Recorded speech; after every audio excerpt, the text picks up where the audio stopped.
Alors maintenant, nous allons pouvoir vérifier notre calcul 16 plus 11, c'est-à-dire 16 petits carrés jaunes plus 11 petits carrés bleus, et voir si on obtient bien le nombre 27. Et on va vérifier avec l'addition posée, puisque maintenant, on sait la faire. Alors, voici le calcul. 16 plus 11 égale, c'est-à-dire une dizaine et 6 unités, plus une dizaine et une unité. Je vais la poser dans mon immeuble. Souvenez-vous, dans mon immeuble, il y a 5 étages. L'étage 0, le rez-de-chaussée, l'étage 1, l'étage 2, étage 3, étage 4, étage 5. Pour l'instant, sur l'étage 5, je n'écris rien du tout. Je m'occupe tout de suite de l'étage 4. Et sur l'étage 4, je vais écrire le premier nombre, c'est-à-dire 16. 16, rappelez-vous, c'est une dizaine et 6 unités. Je vais donc d'abord écrire le 1 dans la colonne des dizaines, 2 veut dire dizaines, et le 6 dans la colonne des unités, juste en face du 1, U veut dire unité. Et là, je lis bien 16. Troisième étage, je n'écris rien du tout. Je passe au deuxième étage. J'ai déjà mis le signe de l'addition, c'est-à-dire le signe plus, et maintenant, je vais écrire le deuxième nombre, c'est-à-dire 11. 11, c'est une dizaine et une unité. J'écris donc le 1 dans la colonne des dizaines au deuxième étage, exactement sous le 1. Puis j'écris l'autre 1 des unités, toujours au deuxième étage, exactement sous le 6. J'ai tracé mon trait horizontal au premier étage, et maintenant je vais pouvoir calculer mon addition et vérifier donc si 16 plus 11 font bien 27. Et je commence toujours par calculer d'abord les unités. Et je calcule 6 plus 1.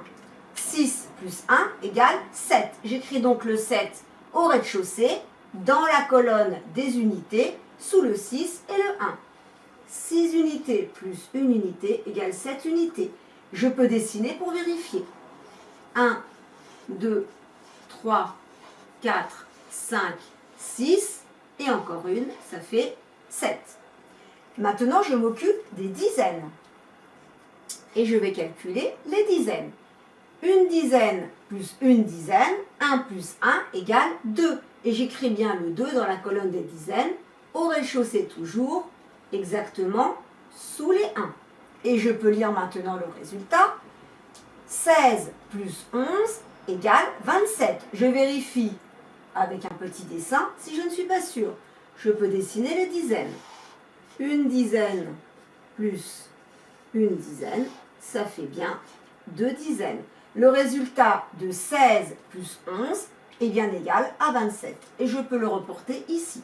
16 plus 11 égale 27, c'est-à-dire 2 dizaines et 7 unités.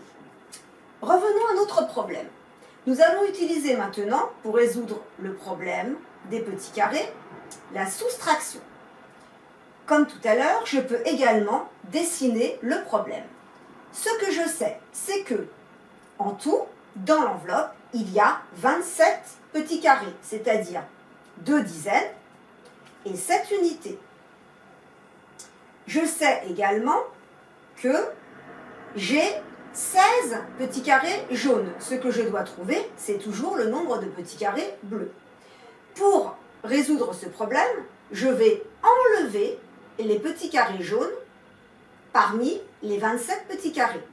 Je dessine donc à l'étape numéro 2, à nouveau les 27 petits carrés, et je vais enlever les 16 petits carrés jaunes. Pour les enlever, je vais les barrer. On y va. 1, 2, 3, 4, 5, 6, 7, 8, 9, 10, 11, 12, 13, 14, 15, 16. Et maintenant que j'ai retiré parmi les 27 petits carrés les 16 petits carrés jaunes, les carrés qui me restent sont les petits carrés bleus. Et je regarde combien il m'en reste. Je vois qu'il me reste une dizaine et une unité. Je reporte la solution donc ici. Voici ce qu'il me reste. On va les colorier pour bien les voir. Il me reste une dizaine et une unité. Et je le reporte ici. Voici le nombre de petits carrés bleus qui se trouvent dans mon enveloppe. Une dizaine et une unité. Et voici donc le calcul en ligne. 27, c'est ce que j'avais au total. 27 petits carrés moins 16 petits carrés jaunes. Il me reste que les petits carrés bleus. Et il me reste une dizaine et une unité, c'est-à-dire 11. Voici la réponse. Il y a 11 petits carrés bleus dans l'enveloppe. Une dizaine et une unité. La réponse étant ici.